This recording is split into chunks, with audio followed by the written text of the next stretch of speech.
Tubusin, hindi lang naman kami mga kontraktor ang nakikinabang dito. Marami din sa inyo, mga politiko, ang nagpapataba ng bulsa sa pangungurakot. Kawawa po talaga ang mga mamamayang Pilipino kasi ninanakaw lang natin ang kaban ng bayan.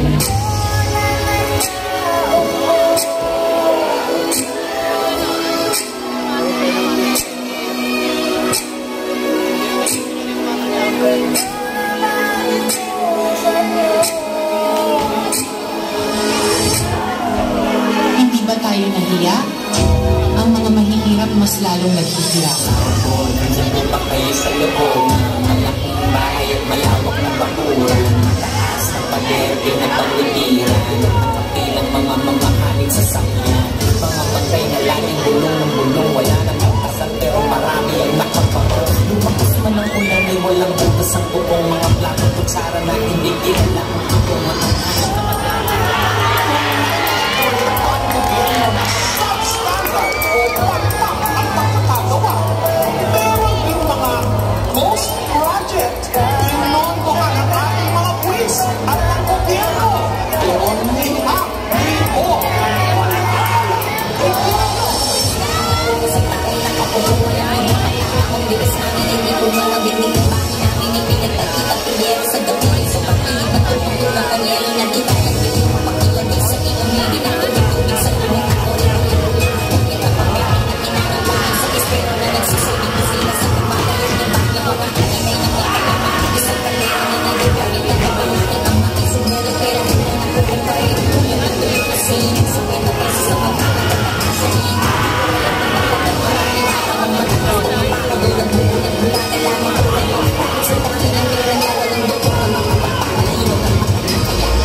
pera ng taumbayan pero tayo ang nakikinabang.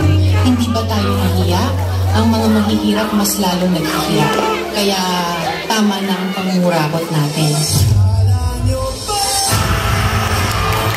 Nakakapagod ng maging Pilipino. Nakakapagod ng maging mahirap. Isang bansa na ninanakawan ng sariling mamamayan.